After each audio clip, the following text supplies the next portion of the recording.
Bismillahirrahmanirrahim. Assalamualaikum warahmatullahi wabarakatuh.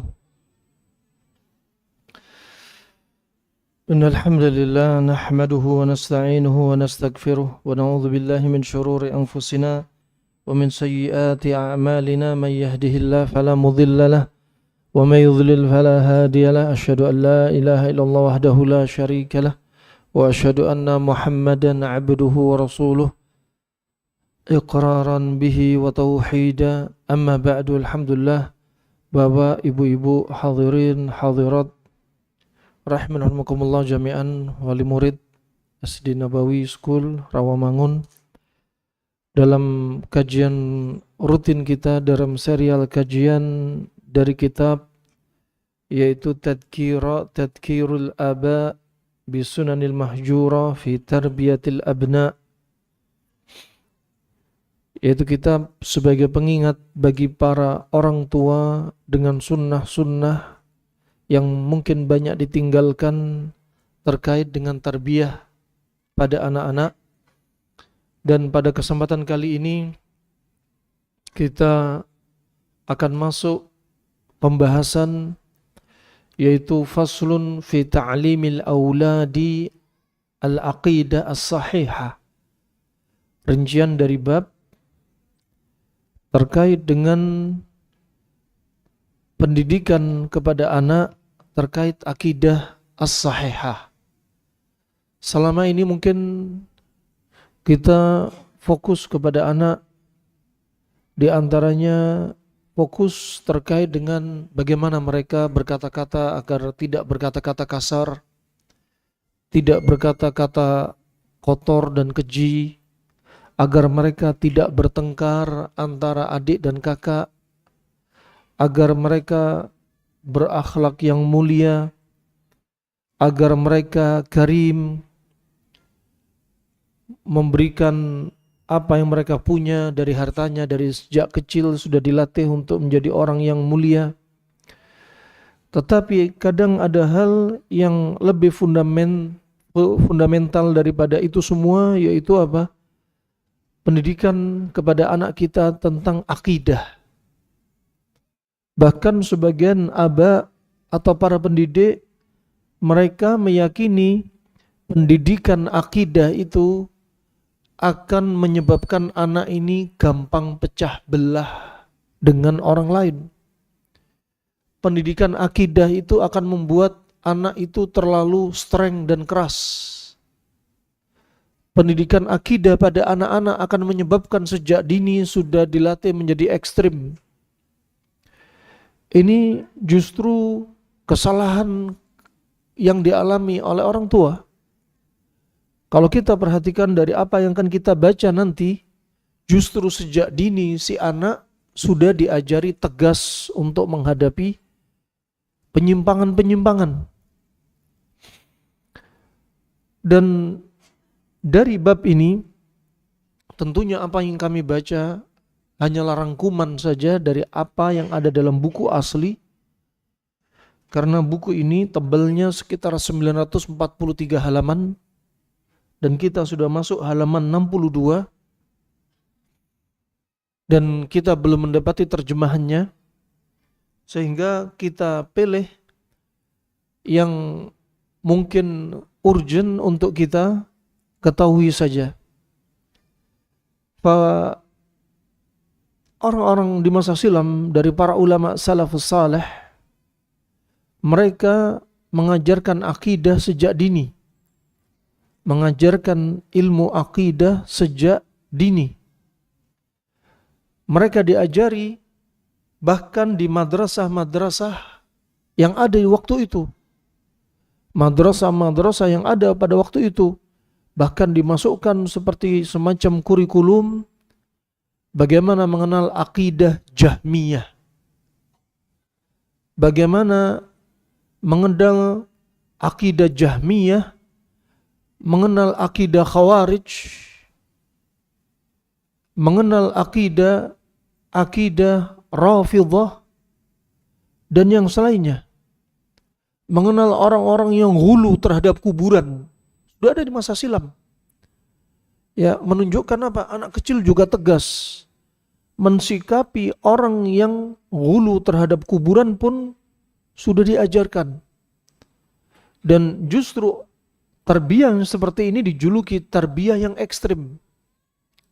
Padahal ini tarbiyah akidah yang lebih penting daripada sekedar akhlak kita kepada anak-anak, bagaimana berakhlak kepada teman-temannya, lebih penting dari itu semua. Oleh karena itu mereka, para ulama dan orang tua di masa silam, mereka punya semangat dan mereka punya himmah al-aliyah, punya himmah yang sangat tinggi yang disampaikan kepada anak yang masih kecil untuk apa? Ayyumayyiza at-tauhid wal aqidata as-sahihata fillah, agar mereka bisa apa? Membedakan tauhid, akidah, antara akidah yang benar dan akidah yang menyesatkan, dan juga terkait bagaimana keyakinan mereka kepada Allah Subhanahu wa taala. Mereka, para orang tua di masa silam, juga para ulama di masa silam, sering menyampaikan pemikiran-pemikiran bahayanya pemikiran khawarij. Orang-orang yang keluar dari hukam, dari pemerintahan yang sah, termasuk diajari untuk bersabar dengan pemimpin yang zalim. Sudah diajarkan sejak dini. Bukan sejak dini, bapak ibunya mengajarkan untuk selalu mengkritik pemerintah. Poin yang pertama terkait akidah, yaitu tentang tauhid kita kepada Allah Subhanahu wa taala, tentang nama dan sifat Allah Subhanahu wa taala, dan mengingatkan bahayanya Jahmiyah. Bayangkan, sejak kecil sudah disampaikan.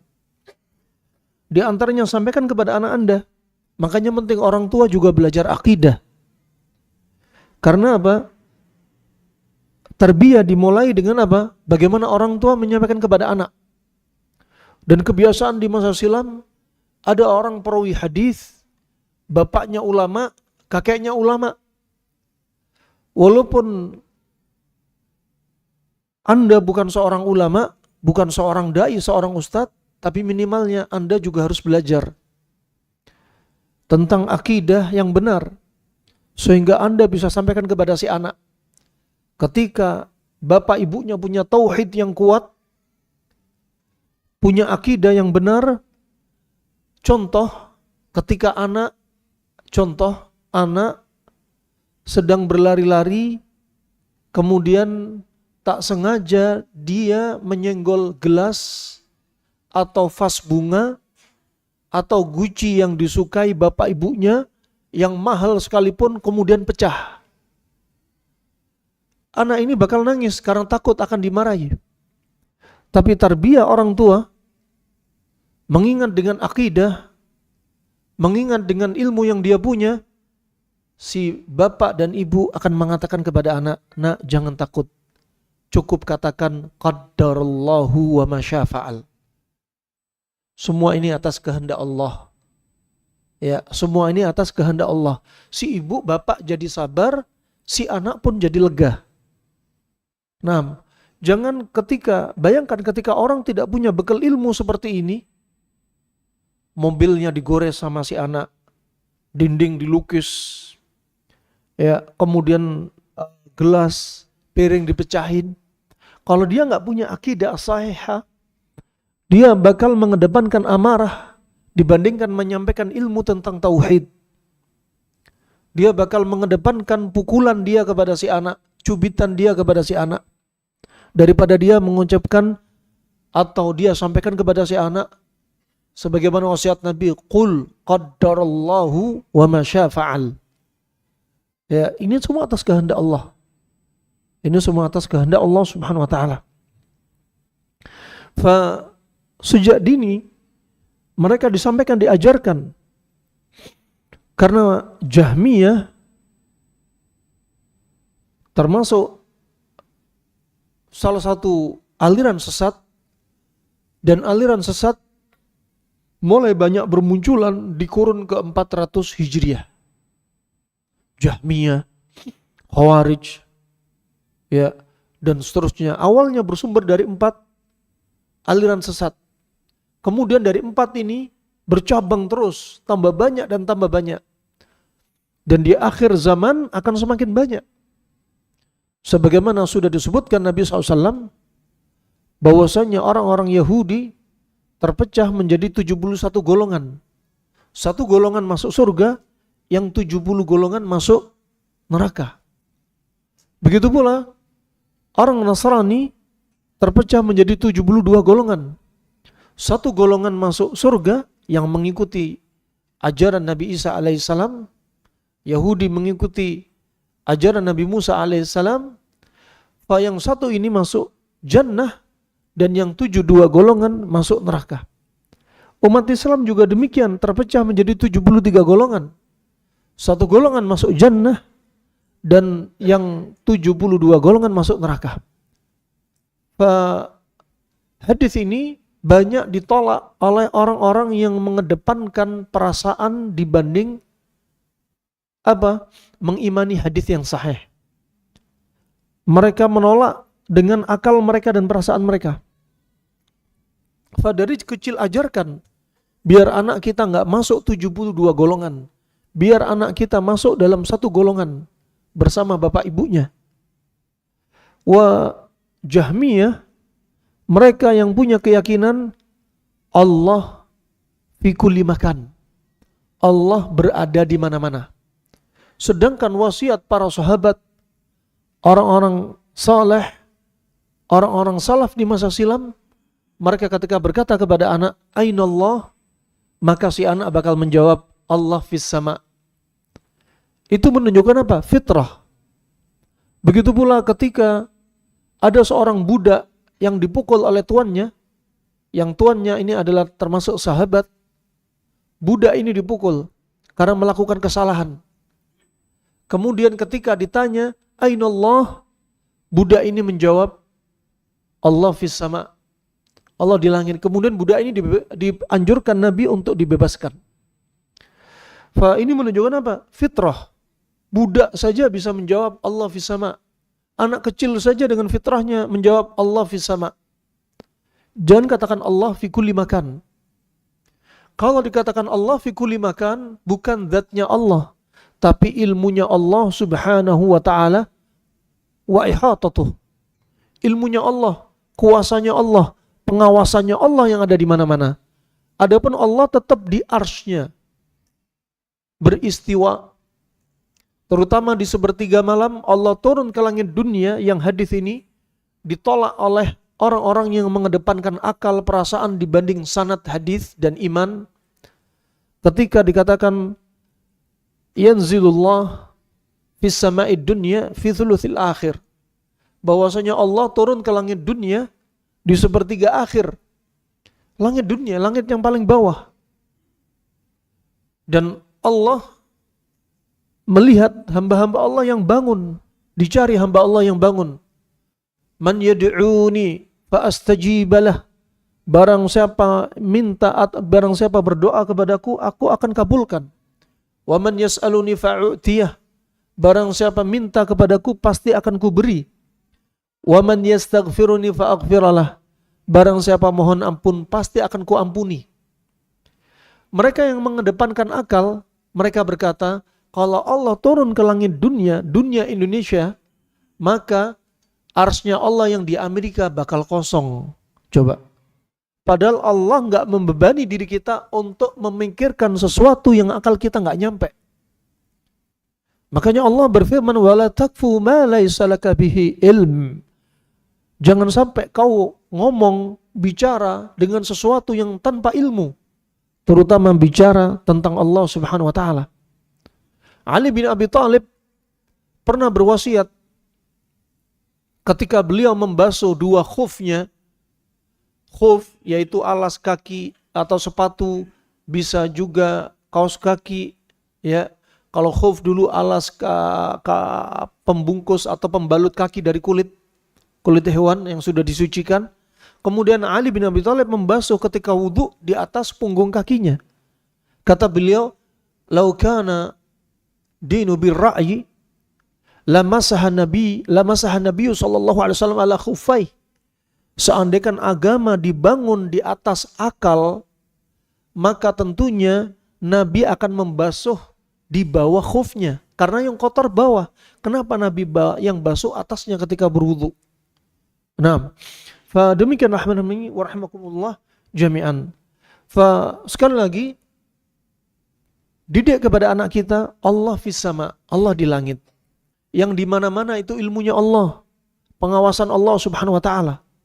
Ketika juga dikatakan la tahzan innallaha ma'ana, janganlah kau sedih, Allah bersama kita. Ma'iyatullah, kebersamaan Allah itu enggak harus dengan zatnya, tapi pengawasan Allah, ilmunya Allah Subhanahu wa taala. Contoh, ketika Anda menikah, Anda berjalan bersama di malam-malam bulan madu Anda berjalan di bawah bulan purnama. Ketika Anda berkata, Anda bermesraan berjalan di tepi pantai di malam hari, Anda mengatakan mungkin bulan purnama berjalan bersama kita. Yang berjalan bersama kita, kita lihat bulan itu tetap. Tapi cahaya yang menerangi mereka lah yang selalu bersama mereka. Tidak menutup kemungkinan, sangat tidak menutup kemungkinan Allah tetap di arsy-Nya. Tapi pengawasan Allah, ilmunya Allah ada di mana-mana. Sampai Allah apa? Ya'lamu ma fi sudurik. Allah tahu apa yang ada di dalam hati Anda. Ya, ya'lamu kha'inatal a'yun. Allah tahu dari mata kita yang berkhianat. Allah tahu. Tapi Allah tidak harus ada di mana-mana. Allah tetap fis sama. Ini diajarkan di masa silam kepada anak-anak. Dan bukanlah pendidikan yang ekstrim. Tapi apa? Pendidikan di atas al-haq. Pendidikan di atas al-haq. Dan mereka Jahmiyah juga demikian. Yu'attiluna sifat. Sifatnya Allah Subhanahu wa taala. Mereka menafikan semua sifat-sifat Allah. Ketika Allah Maha mendengar, Allah Maha melihat, bagi mereka gak ada semua ini, Maha melihat, Maha mendengar. Dan mereka mengatakan, meyakini apa? Bi khalqil Quran. Mereka meyakini Al-Quran adalah makhluk. Tapi Anda didik kepada anak Anda, nak, Abi kasih tahu nak, Bunda kasih tahu nak, semua di muka bumi ini adalah makhluk. Kecuali satu nak, yaitu Al-Quran. Al-Quran adalah kalamnya Allah. Kalamnya Allah adalah sifatnya Allah. Dan sifatnya Allah bukanlah makhluk. Kuis kepada si anak. Tanya jawab. Terutama ketika Anda sedang baca Al-Quran, pegang Al-Quran, Anda ada di hadapan anak, Anda sedang mengajarkan, mentarbiyah dia untuk membaca Al-Quran, sampaikan kepada dia tentang Al-Quran, saat itu apa? Bakal lebih nancap. Dan itu termasuk juga metode Nabi. Nabi ketika, Anda bayangkan, Al-Quran diturunkan dari Lauhil Mahfuz ke langit dunia, fi duf'atin wahidah, sekaligus, lengkap. Tapi dari langit dunia diturunkan kepada Nabi SAW munajjaman. Turunnya sedikit-sedikit sesuai dengan momen yang terjadi pada Nabi dan para sahabatnya, keluarganya, dan orang-orang di sekitarnya.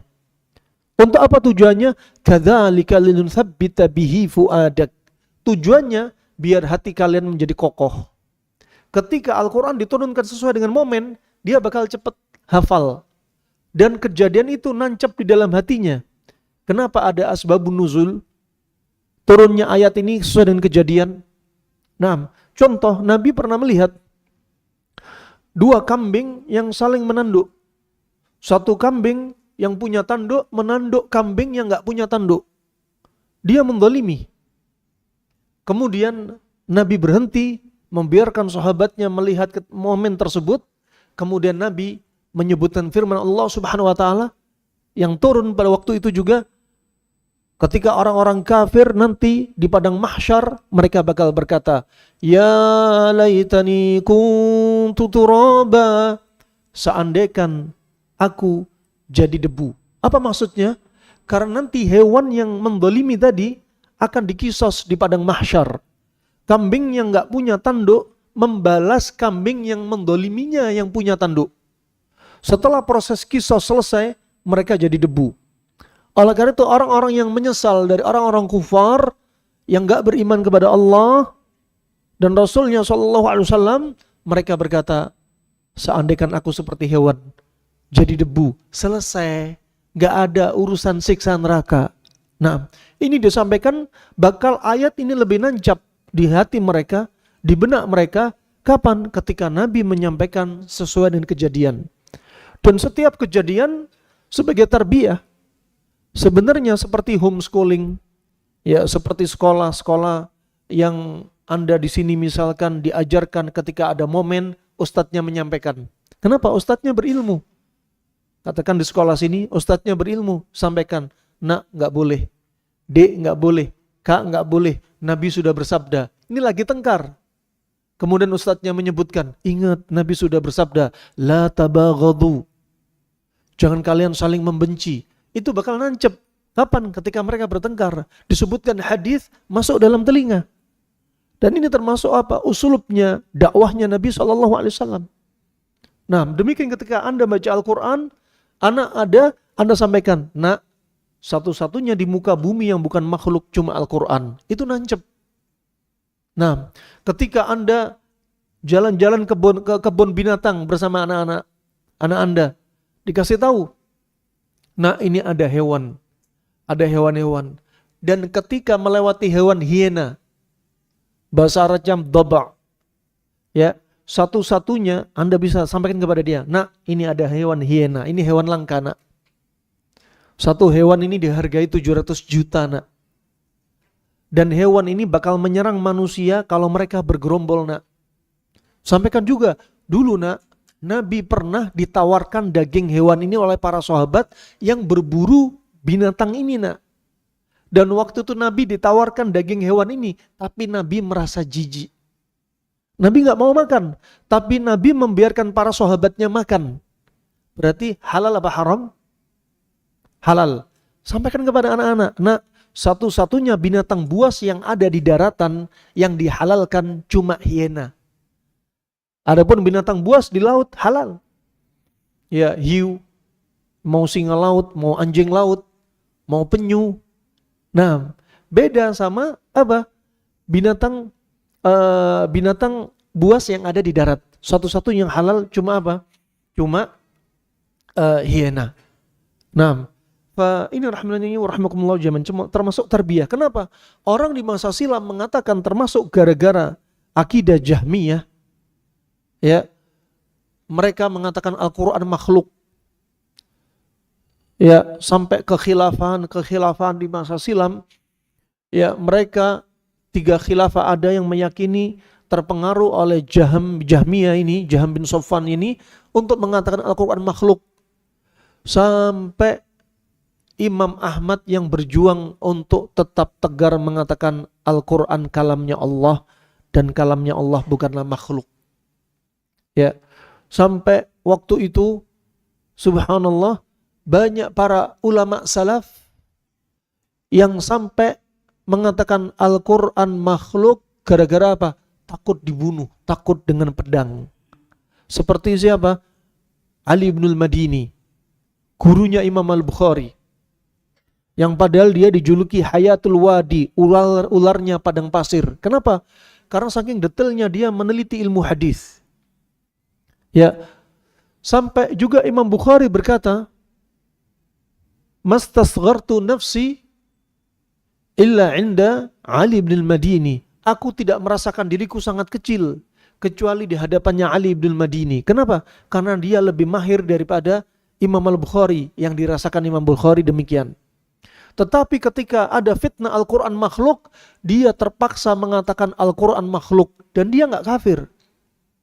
Dia gak sampai keluar dari Islam. Kenapa? Hanya di lisan demi selamat hidup, tapi hatinya tetap meyakini Al-Quran kalamnya Allah, dan kalamnya Allah bukanlah makhluk. Dan waktu itu Imam Ahmad disiksa di 3 kekhalifahan ini. Sampai anak-anaknya Imam Ahmad melihat bekas cambukan di punggungnya Imam Ahmad ketika dia ganti baju. Sampai tukang cambuknya di penjara ini iba dengan Imam Ahmad. Ya imam, sudah katakan Al-Quran makhluk, aku gak akan pukul kamu lagi. Ya, Imam Ahmad pun hampir saja dia putus asa. Kemudian ada seorang perampok yang satu penjara, satu kamar, satu sel dengan Imam Ahmad. Dia berkata, "Hei Aba Abdullah, aku masuk penjara keluar masuk berkali-kali dan aku sabar. Dan kau harus lebih sabar. Engkau masuk penjara karena Allah Subhanahu wa taala.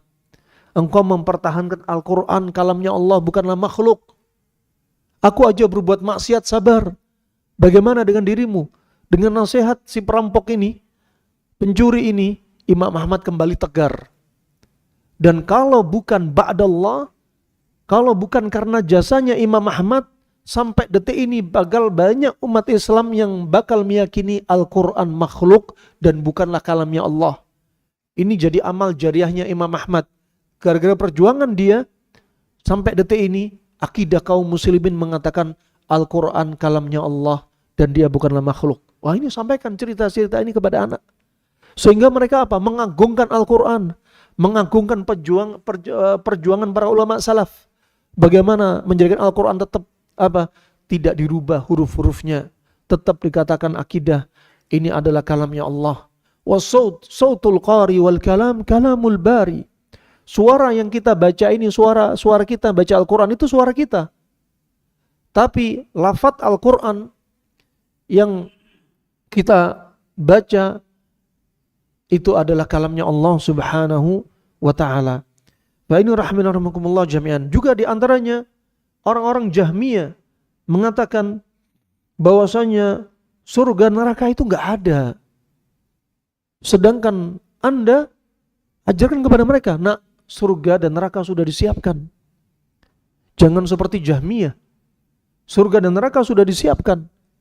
Bahkan ketika kita dianjurkan berdoa, Allahumma inna nas'alukal jannah wa na'udzubika minan nar 3 kali, maka surga mengaminkan, neraka juga mengaminkan.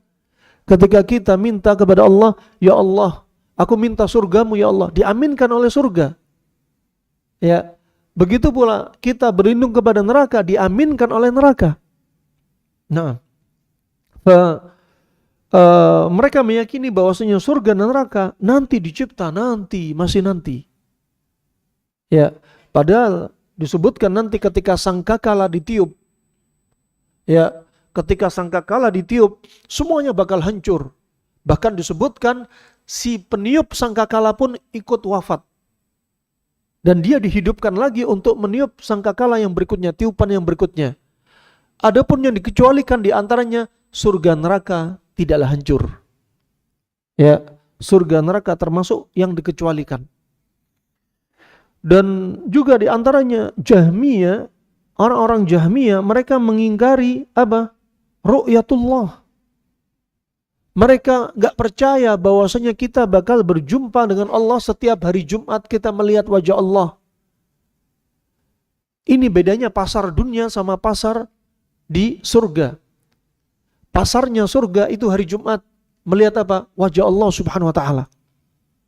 Allah Subhanahu wa taala berfirman, "Lilladzina ahsanul husna wa ziyadah." Bagi mereka yang berbuat kebaikan, beriman kepada Allah Subhanahu wa taala, Allah akan berikan untuk mereka surga, husna, wa ziyadah. Setelah dapat surga ditambah oleh Allah. Tambahannya apa? Melihat wajah Allah Subhanahu wa taala. Itu puncak kenikmatan. Dan orang Jahmiyah tidak meyakini kita bakal melihat wajah Allah Subhanahu wa taala. Dan kita meyakini satu-satunya yang melihat, satu-satunya yang diajak bicara oleh Allah Subhanahu wa taala hanyalah Nabi Musa alaihissalam, sehingga dijuluki Kalimullah. Satu-satunya kitab suci yang ditulis dengan tangannya Allah hanyalah kitab Taurat. Ini kekhususan Nabi Musa alaihissalam. Mereka nggak bisa melihat wajah Allah. Ya, ketika Nabi Musa meminta, gunung pun bergetar, manusia pun pada berjatuhan pingsan, tidak kuat. Ya, adapun ketika sudah masuk jannah, kaum muslimin diberikan kekuatan untuk bisa melihat wajah Allah Subhanahu wa taala.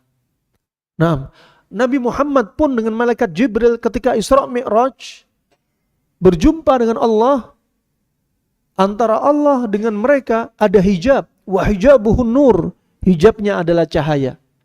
Kalau hijab ini diangkat, disingkap, Nabi Muhammad dan malaikat Jibril bakal terbakar. Adapun ketika sudah masuk surga, mereka semua diberi kekuatan oleh Allah untuk bisa melihat wajahnya. Disebutkan dalam riwayat, pernah penghuni surga diajak, nanti akan disebutkan penghuni surga hendak diberikan nikmat. Apa kata-kata penghuni surga? Ya Rabb, kami di sini sudah puas. Bahkan orang yang di surga paling rendah, mereka mengatakan, Ya Rabb, kami sudah berada di atas kenikmatan. Gak ada orang yang merasakan nikmat lebih dari kami. Padahal surga paling rendah. Nah, bahkan mereka sudah merasa sangat puas. Tapi Allah tawarkan kepada mereka, ada nikmat lagi. Lebih dari yang dirasakan oleh mereka. Yaitu apa? Nikmat melihat wajah Allah subhanahu wa ta'ala. Dan ini gak diyakini orang-orang Jahmiyah. Sedangkan Anda sampaikan kepada anak-anak Anda, nak, kau gak tahu Allah kan? Gak tahu ya Abi. Tapi kau diperintah oleh Allah. Iya Abi, itulah namanya iman nak. Nak, kamu pernah lihat wajah Nabi Muhammad enggak? Enggak. Nah, mungkinkah engkau melihat mimpinya Nabi Muhammad? Mungkin ya Abi. Kalau saya tahu sifat-sifat Nabi. Nah, kemudian, nak, apa yang kau idam-idamkan ketika kau ada di padang mahsyar? Yang ku idamkan ya Abi, aku melihat wajah nabiku. Dia memerintahku detik ini dan aku gak tahu wajahnya. Aku akan melihat dia. Masya Allah. Sampaikan tarbiyah semacam seperti ini. Nah, kalau kau sudah masuk surga, apa yang kau idamkan? Bidadari, sofa, rumah yang transparan, istana, batu batanya dari emas, perak, ya, wewangian dari misik, dari pasirnya, tanahnya. Ternyata bukan. Aku ingin melihat wajah Allah. Yang dia memerintahku, aku gak pernah melihatnya. Ini rahmanakumullah jami'an, tarbiyah sejak dini dengan apa? Dengan taat. Sampai si anak ini Anda ajak jalan ke masjid, dia bakal ngomong, ya Abi, ya itu bulan ya. Nah, itu bulan. Apakah kita juga bakal bisa melihat wajah Allah sebagaimana kita bisa melihat bulan di malam Lailatul Badr? Ini pertanyaan anak yang apa? Sudah dengan fitrahnya ketika Anda sampaikan, ngobrol jalan ke masjid yang diomongin agama, ciptaan Allah. Bukan apa? Roblox. Bukan apa lagi film-film kartun yang merusak. Yang SpongeBob ya. Yang ternyata diajari apa? Mulai isyarat-isyarat dengan apa? Sesama jenis. Dari sejak dini sudah dirusak. Diajari dengan Doraemon, semua bisa terkabulkan. Diajari syirik. Nah, fa'inna rahmatullah, sekali lagi orang tua bakal dihisab oleh Allah subhanahu wa ta'ala. Berikutnya, mereka juga mengingkari al-mizan, timbangan di padang mahsyar. Disebutkan timbangan ini apa? Lahu kifatan. Dia punya dua daun timbangan kiri dan kanan. Walahu lisan. Dan dia punya lisan. Sebagaimana timbangan, dulu zaman timbangan itu ada 2 daun.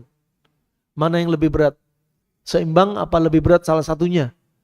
Dan ada lisannya. Lisannya itu kalau di zaman dahulu lisan dinamakan lisan timbangan, yaitu ketika cari tahu mana yang tarjih, yang lebih berat mana. Itu lisan. Nah, mereka ingkari. Mizan diingkari. Syafaat dari Nabi juga diingkari. Juga azab kubur juga diingkari. Adanya malaikat mungkar nakir diingkari. Adanya siratal mustaqim diingkari. Nah, ini PR tentunya bagi orang tua untuk belajar akidah. Sampaikan, nak, kalau kita mau meninggal, nak, nanti gerombolan malaikat itu sudah duduk jauh di sana, sepanjang mata memandang. Kemudian malaikat maut bakal mendekati, ya.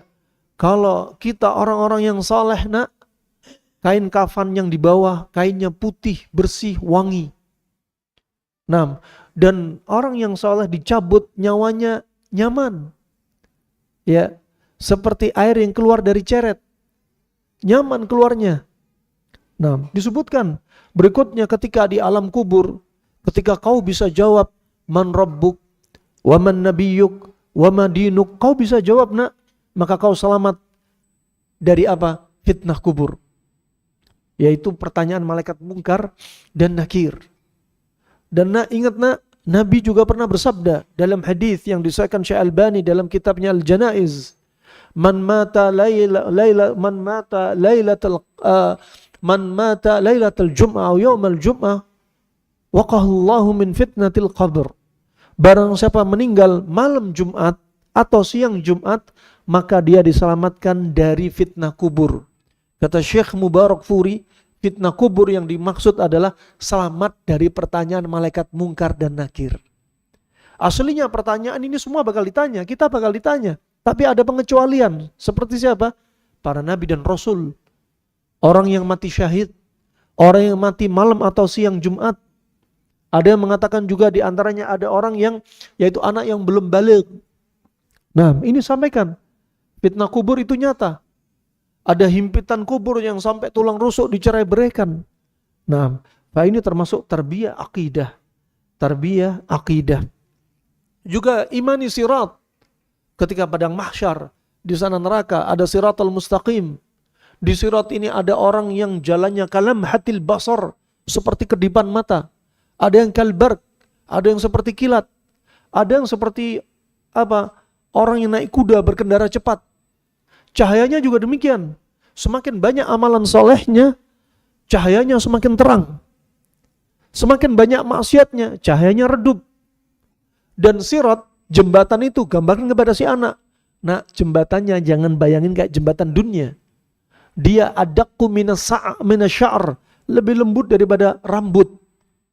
Wa haddu minas saif, lebih tajam daripada pedang. Gimana kamu akan lewat, nak? Nah, subhanallah, di kiri kanannya masih ada apa? Galalib, besi melengkung yang menyambar-nyambar. Ini anak kecil diceritai seperti ini, sudah ketakutan. Ya Allah, ngeri ya Bia. Nah, sekali lagi, gak harus Anda menyampaikan ini untuk Anda harus jadi seorang ustadz. Gak harus. Tapi Anda ada beban untuk Anda membekali diri Anda dengan apa? Menuntut ilmu. Ya, menuntut ilmu. Makanya Abdullah ibn Abbas ketika waktu itu bersama Nabi SAW, ya, bersama Nabi SAW, beliau diajarkan sejak dini. Ya ghulam, ala u'allimuka kalimatin yanfa'uka Allah bihinna. Hai anak kecil, maukah kamu kuajari dengan kalimat yang bermanfaat untuk dirimu? Dan ini Nabi menyampaikan hal ini dan usianya Ibnu Abbas 10 tahun. Usianya Ibnu Abbas 10 tahun. Ihfadillah yahfadka. Jagalah Allah, Allah akan menjagamu. Jagalah Allah, Allah akan menjagamu. Nah, Pak, ini sejak dini sudah diajarkan. Nah, kamu jaga Allah, kamu sholat, kamu gak boleh berbuat maksiat. Allah akan menjagamu, nak. Ketika kamu sedang dalam keadaan lapang, banyak harta, banyak infak sedekah, nak.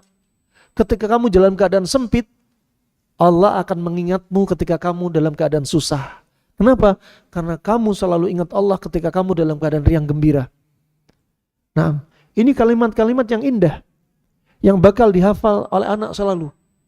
Ya, anak juga gak nyangka, kadang anak kita ajak kajian, dia bilang, ya Abi, surga itu ditempuh dengan susah payah ya Abi ya.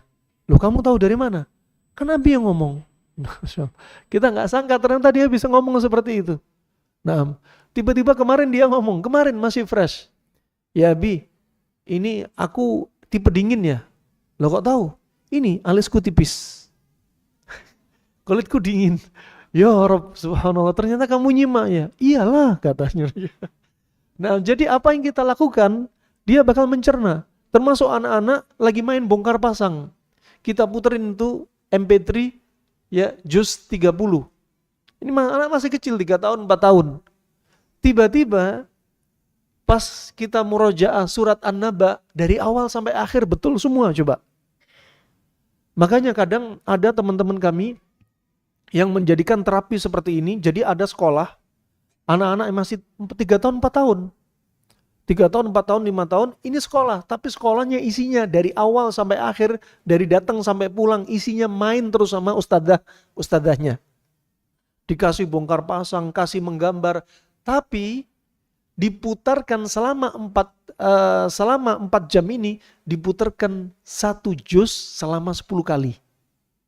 Jadi juz 30, 10 kali diputar. Subhanallah, anak ini hafal mutkin tanpa melihat. Dan bacaannya, makhraj hurufnya juga benar. Tentunya diajari Iqra dulu sebelumnya, pembekalan. Nah, dan juga di daerah Syingkit, sampai detik ini juga di daerah Mali, di bawahnya Jazair, ya. Dan mereka punya metode menghafal Al-Quran dengan lauhah, dengan papan. Jadi didikte dulu oleh syekhnya, oleh gurunya, dia nulis. Setelah itu dihafal. Dan dari pengalaman gurunya, murid-murid sekian banyak yang diajarkan, satu ayat dibaca 200 kali. Jadi diteliti, otak kita ada 2, kanan dan kiri. Ada namanya hifdz sarmadi sama hifdz abadi. Hifdz sarmadi itu hafalannya cepat, tapi gampang hilang. Kalau hifdz abadi, hafalan yang kekal. Kalau ternyata sudah pakai uji coba 200 kali baru masuk pindah otak sebelahnya. Anda jangan sombong atau menyombongkan diri punya anak yang cepat hafalannya. Kalau Anda punya anak cepat hafalan, gak diulang terus, bakal cepat lupa. Sama mungkin diri kita dulu hafal satu halaman, mungkin dalam waktu beberapa menit kita bisa hafal, tapi bakal cepat lupa. Kalau nggak di murojaah. Dan ini cara selain murojaah, caranya apa? Menjadikan Al-Quran yang dihafal itu di angka 200 kali. Ada yang sudah mencoba 20 kali pun sudah termasuk hafalannya sangat lengket. Tapi ketika 200 kali, kami dapati guru kami dari Somalia, dia selama jadi imam, subhanallah, ajaib. Selama jadi imam sekalipun gak ada yang betulin dia. Artinya gak ada yang salah. Kalau ada orang setoran hafalan, dia sambil merem, sambil nyimak. Salah. Kenapa? Ternyata cara ini dipakai. Jadi ketika hafalan di masa kecil, angka 200 ini terus dihafal terus tanpa menisbatkan angka ini sunnah.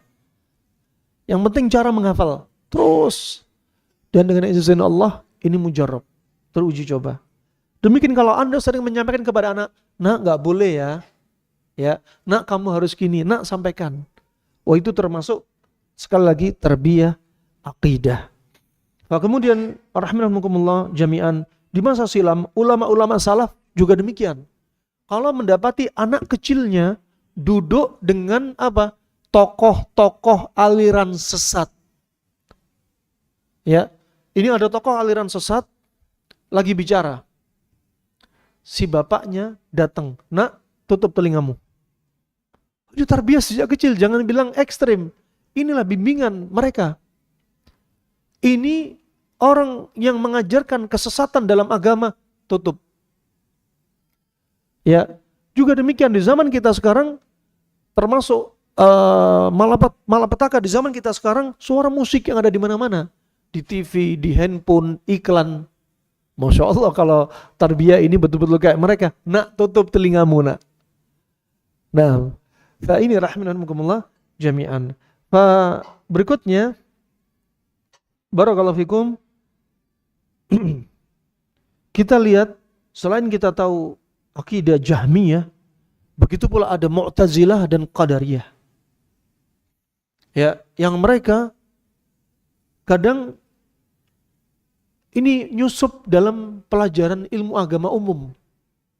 Kalau Anda nggak meluruskan, terbawa kepada si anak pendidikan yang salah, kalau sudah nyangkut ya ideologi yang sesat ini, Anda bakal dapat PR untuk meluruskannya di rumah. Nah, kalau misalkan Anda masukkan anak ke sekolah yang tidak mengajarkan akidah as-sahihah, maka sampai rumah tanyain, nak, tadi pelajaran agamanya apa nak? Pelajaran agamanya katanya katanya ustadznya, Allah itu nggak tahu apa yang kita lakukan kecuali nanti. Allah nggak tahu kejadian kecuali sudah terjadi. Wah, ini bahaya nih. Nah, Anda punya PR nih. Makanya Anda juga harus belajar. Ya, Anda juga harus belajar. Dan mereka, ya namanya Qadariyah, mereka menafikan takdir. Mereka menafikan takdir. Contoh di antaranya pemikiran mereka, di antaranya anallaha la yudhillu ahadan. Allah itu enggak menyesatkan siapapun. Coba.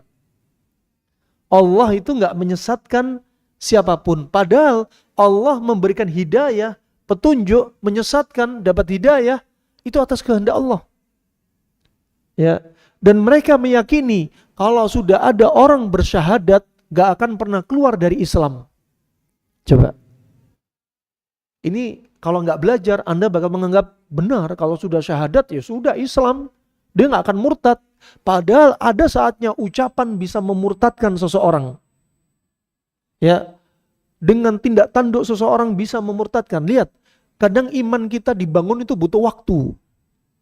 Seperti Anda bangun rumah dari pondasi, gali pondasi, kemudian dinding, kemudian jendela, kemudian atap, kemudian finishing rumah. Itu butuh waktu. Ada yang bulanan, ada yang tahunan. Dan rumah ini bisa hancur sesaat. Ketika rumah ini kena gempa, hancur dalam hitungan detik. Ketika rumah ini dipasang TNT di bawah rumahnya, hancur sesaat itu juga. Sama, Anda membangun iman, butuh waktu. Sampai iman Anda kuat, sampai di puncaknya. Dan iman ini bisa hancur, bisa dengan satu kata yang menyebabkan orang itu kafir. Demikian Anda nanjak tebing gunung yang tinggi, butuh waktu berjalan. Ada saatnya Anda jatuh, ya, terpleset, jatuh karena licin, tersungkur sampai ke bawah, naiknya berjam-jam. Katakan naik gunung, ya di puncaknya di Bogor, katakan butuh waktu 9 jam, ini jatuh bisa hitungan beberapa saat.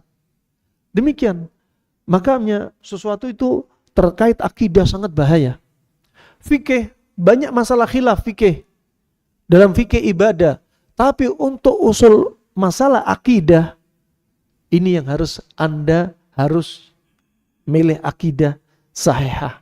Jadi orang syahadat bisa sampai keluar dari Islam, bisa. Ya. Ada yang mengatakan kalau sudah bersyahadat nggak akan kafir, kalau sudah syahadat nggak akan masuk neraka. Jadinya apa? Dia sudah syahadat tapi nggak sholat, sudah syahadat mabuk, syahadat zina. Kenapa? Karena dia mengira pasti dijamin masuk surga.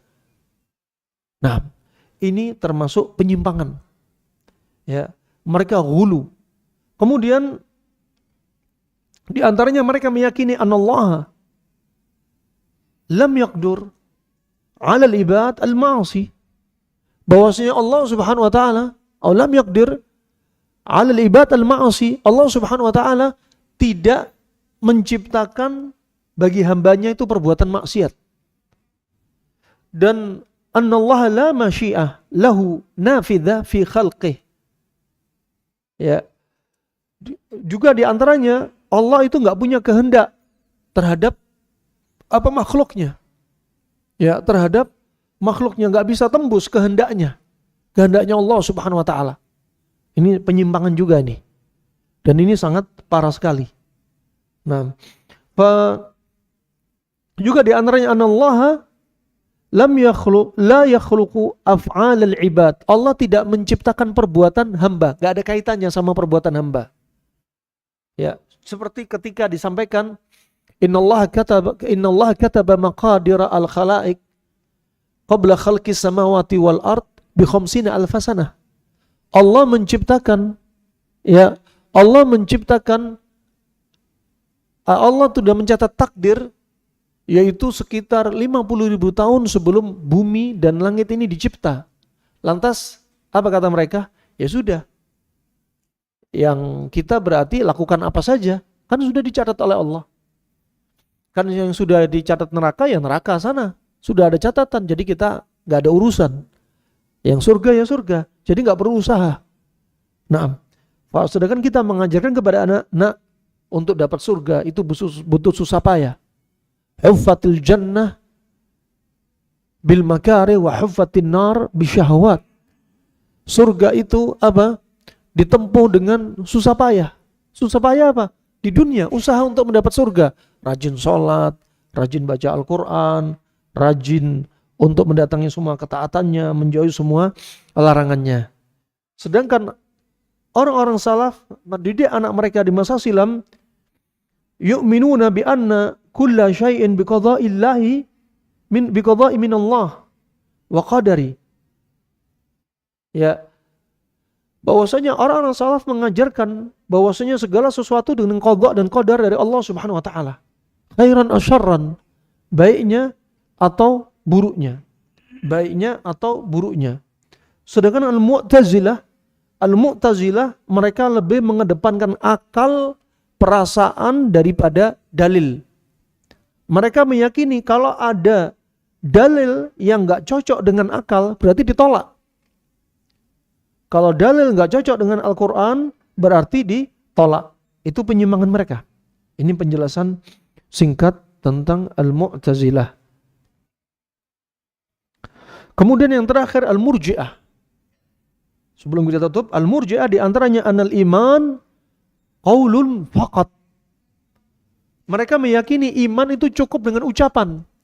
Ketika syahadat selesai, berarti perbuatan gak masuk, hati gak masuk, cukup lisan saja.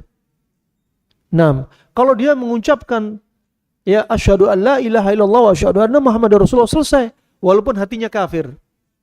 Walaupun tindak tanduknya semuanya isinya maksiat. Nah, sedangkan iman menurut ahlu sunnah yaitu apa? Qaul bil lisan wal i'tiqad bil qalb, ya, wa al amal bil jawarih. Lisan, anggota tubuh dan hati, itulah iman.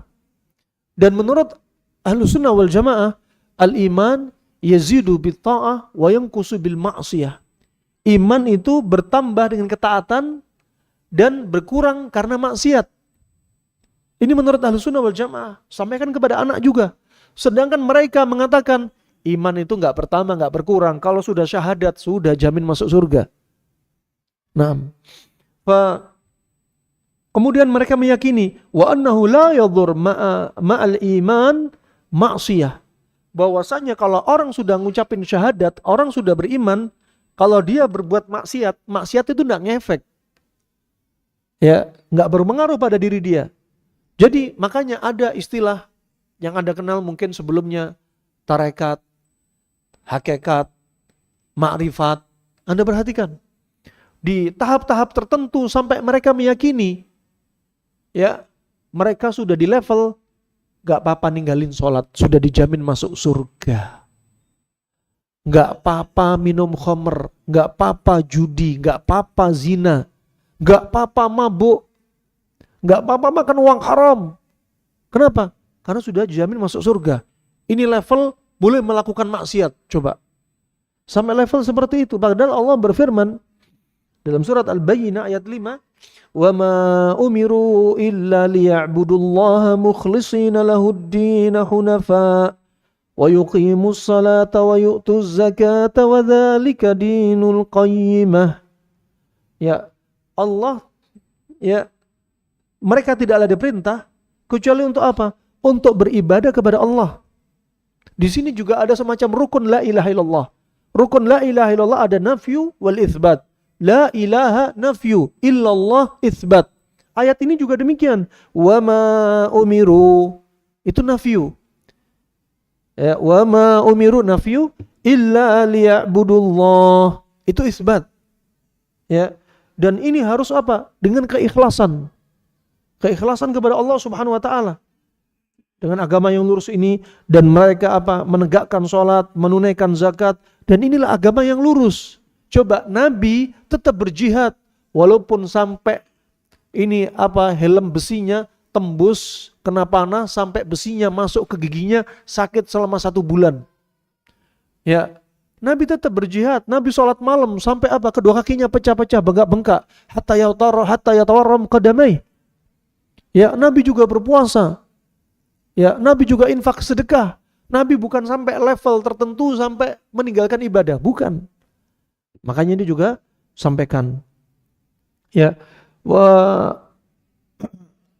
ini diantaranya yang bisa kami bahas dari sekian banyak halaman, ya, yang kita rangkum, ya, untuk bisa bekal untuk mentarbiyah anak kita.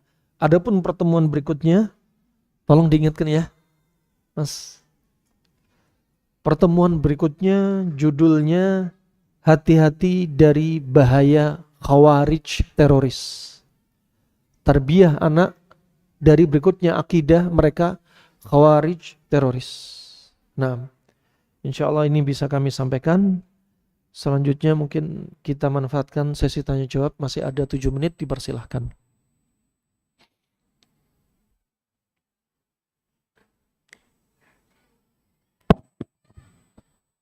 Baik, bagi ayah dan bunda, bila ingin ada yang ditanyakan, bisa ditanyakan secara langsung ataupun tertulis. Kita batasi untuk pertanyaannya yaitu 3 pertanyaan saja.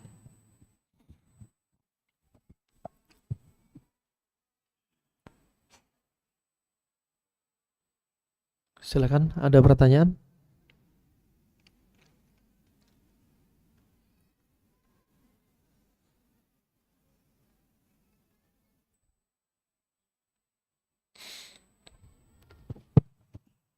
Assalamualaikum warahmatullahi wabarakatuh. Terima kasih. Waalaikumsalam. Tadi ada beberapa akidah yang terkesannya kalau mungkin tidak ikut kajian sih sepertinya baik-baik aja gitu. Seperti kayak pengertian iman tadi. Ingin saya tanyakan adalah yang termasuk golongan yang Mu'tazilah dan Al-Murji'ah tadi ya. Nah, Itu kira-kira ada di mana tuh orang-orang? nah ini Belum. Ya pertanyaan selama ini bagus. sih saya belum. Ya alhamdulillah sih sampai belum ketemu gitu sama orang yang demikian gitu. Nah, Nah itu sehingga kita akan lebih waspada mungkin kalau misalkan menyekolahkan anak ataupun menitipkan anak gitu gimana Ustaz? Terima kasih. barakallahu fikum. Ini pertanyaan ditunggu-tunggu, tapi yang saya khawatirkan untuk menjawab di sini. Ya. Karena sangat sensi sekali. Ya, karena bisa menyebutkan nama golongan. Alangkah baiknya Anda belajar konsep. Tahu Murji'ah secara detail. Setelah itu Anda bakal tahu, oh ini masuk golongannya. Oh ini masuk kategorinya. Itu lebih selamat. Ya, lebih selamat karena apa? Kajian online ini isinya apa? Hanya banyak jidal nanti. Ya, dan paling baik nanti khusus kajian misalkan kajian khusus akidah yang memang dibedah di situ ya, contoh-contoh tadi yang kita sebutkan dari akidah mereka yang sangat bahaya ya, mereka yang terperosok dalam akidah yang salah urusan takdir dan iman ya, maka sekali lagi ya, ini pertanyaan saya khawatirkan sekali lagi apalagi di medsos saya. Ini yang kita pingin apa, landingnya lebih enak. Kalau saya sebutkan nanti firqahnya penjelasan panjang ya. Minimalnya Anda pegang konsep ya. Pegang konsep, dan ini wasiat syekh kami juga gitu. Termasuk wasiat syekh kami, termasuk juga Syekh Shalih Al-Fauzan. Jadi jangan sebutkan golongan atau partai. Tapi sebutkan penyimpangannya ini ada di mana. Apalagi dakwah ini perlu apa? Bil hikmah. Bil hikmah juga mau'izah hasanah, tanpa debat. Kalau ada orang ngajak debat, nggak usah debat. Bahkan Imam Ahmad saja ya pernah ditantang debat. Kalau Imam Ahmad melayani debat dia, nggak ada apa-apanya mereka. Tapi Imam Ahmad lebih pilih pergi. Sampai ada taruhan agama, madhab, akidah. Kalau kau bisa mengalahkan debat denganku, aku akan ikut madhab kamu. Atau akidahmu yang sahih menurut kamu. Tapi kalau engkau kalah, engkau ikut aku. Ya, ini agama bukan urusan jual beli seperti ini. Mending gak usah dilayani. Karena debat hanya membuat apa? Hati hanya semakin keras. Ya, hati semakin keras. Sekali lagi, dakwah yang sangat, apalagi melalui medsos sensitif ini, Anda sebutkan aja kesalahan-kesalahannya. Ini yang keluar dari akidah menyimpang. Apa saja. Siapa mereka? Ya, gak usah bahas di medsos. Ya. Ketika Anda ketemu dengan mereka, Anda sampaikan, Pak, ini ada Pak. Ternyata disebutkan ya bahwasanya ini nggak dibenarkan dalam Islam, misalkan. Itu lebih baik. Dan sekali lagi seperti ucapan Anda tadi bakal nggak dapat sense-nya kalau kapan? Kalau Anda nggak belajar. Ternyata Anda terjatuh dalam kesalahan yang Anda nggak ketahui. Kapan? Ketika Anda nggak belajar. Makanya harus belajar. Wallahu a'lam bishawab.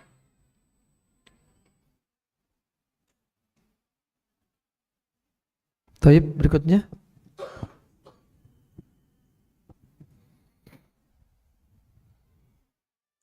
Ada pertanyaan?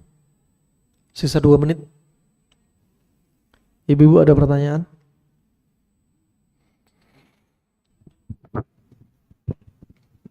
Assalamualaikum warahmatullahi wabarakatuh. Waalaikumsalam warahmatullahi wabarakatuh. Makasih Ustadz untuk kajiannya di pagi ini. Saya mau minta pandangannya. Saya ini mungkin dibesarkan dengan pola orang tua saya, bapak saya khususnya agak keras mengenai ibadah dulu. Mungkin dengan dipukul dan segala macam. Tapi kalau saya lihat ini yang bikin kita jadi kayak ngebentuk takut, nggak berani ini gitu. Kalau dengan sesuai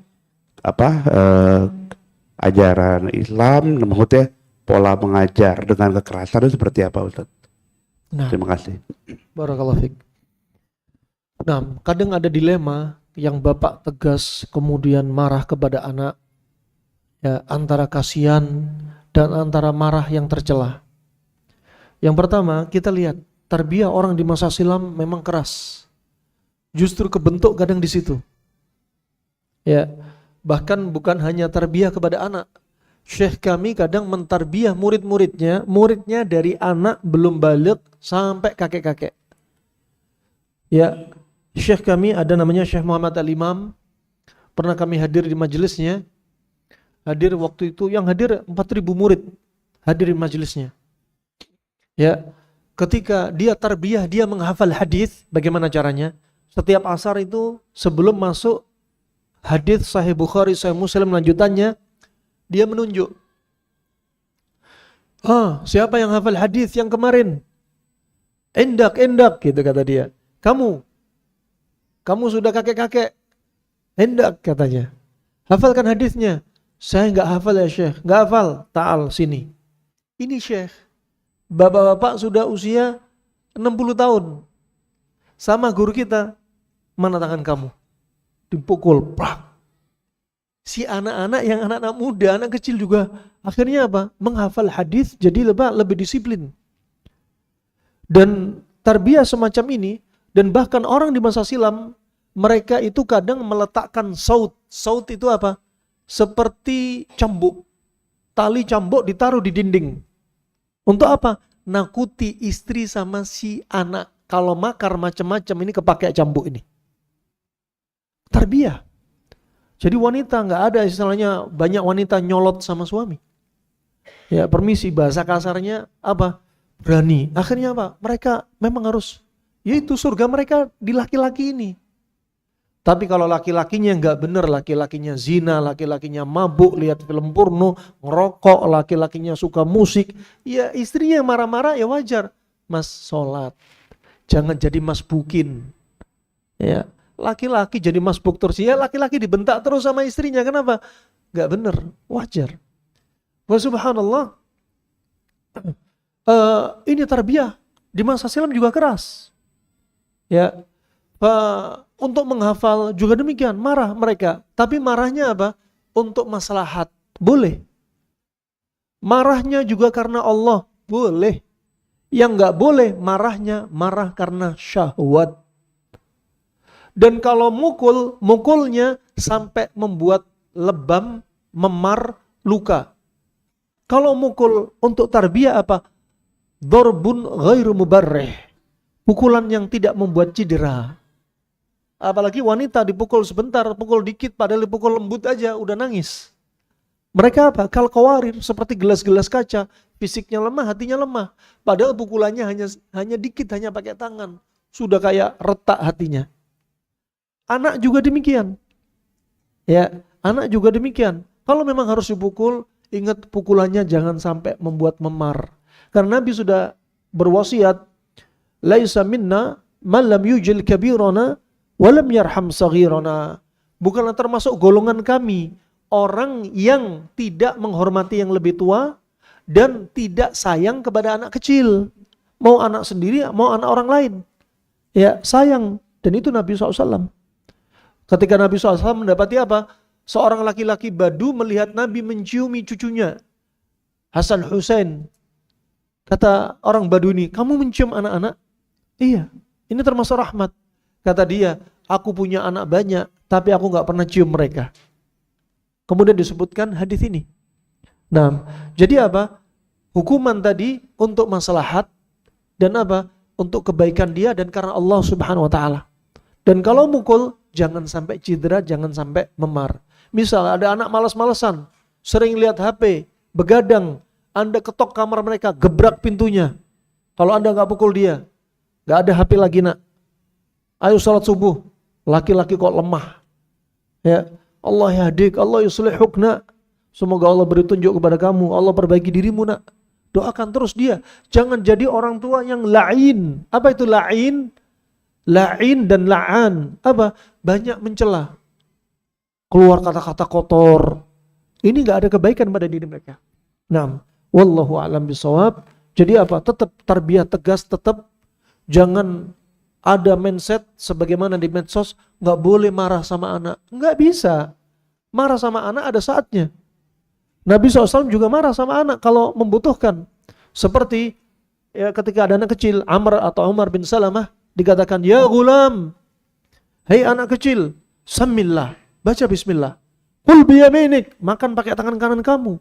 Ketika apa? Ketika apa? Yaduhu tatish. Ketika tangannya dia yang masih kecil itu makan ke sana kemari, Nabi langsung ngingetin dia. Nah, ngingetin dia. Nah, tapi juga ada saatnya Nabi sabar.